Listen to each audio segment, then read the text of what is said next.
The Jordan-Scotty Egg Incubator is the result of our founder Blaney Scott and conservationist Fred Jordan's desire to make a contribution to the enhancement of salmon, trout, and walleye stocks in streams and creeks around the world. Over the past few decades, there has been a steady decline in natural spawning. Many spawning areas no longer exist, and the remaining spawning grounds are only partially effective. With the continued depletion of original salmon stocks, the need for volunteer and organization-driven enhancement programs has never been greater. Let's let an expert tell you how it makes an impact.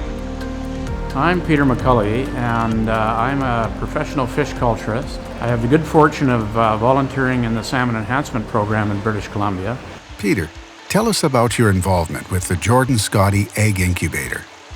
I started as a volunteer at the Goldstream Hatchery in 1975. I was invited to attend a meeting with Blaney Scott and a gentleman by the name of Fred Jordan to discuss this cassette that Fred had developed while he was in the employ of the Department of Fisheries and Oceans.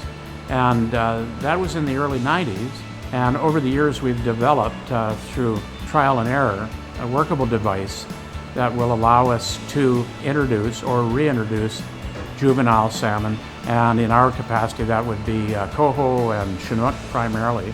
They then are introduced into the upper watersheds of small streams that at one time may have held salmon, or for reasons that are various have become extirpated.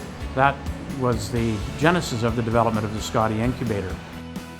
Its simple design makes for an uncomplicated loading process for people with little experience culturing fish.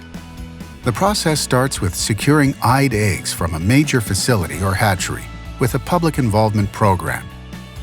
The use of eyed eggs is important as they're robust enough to be handled and placed into the incubator. A specialized loading tray is submerged in water to minimize handling. Each cassette is designed to hold 200 eggs, with up to 10 cassettes being loaded into an incubator. The incubator provides safety from predators like birds and bears, and its individual cell design prevents predatory fungus from spreading throughout the eggs. Once the eyed eggs have been loaded into the cassettes and fastened together, the incubator is ready for transportation to a watershed.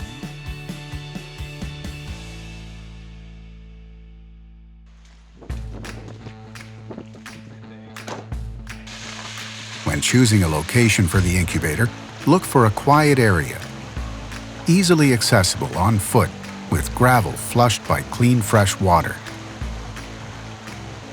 Once a location is selected, you'll want to position with its escape holes at the bottom, allowing any debris to flow through the incubator. Secure the incubator using rebar, string, or placing a rock on top to help keep it in position. Returning to check on the incubator regularly is a good way to ensure it has a continuous flow of water, isn't covered by debris, and remains in its upright position is key for the success of your eggs.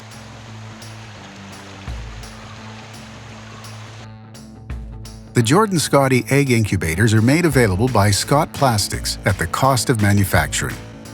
This is our way to give back and hopefully make an impact. With your help, we hope to see sustainable fish runs and healthy streams for future generations.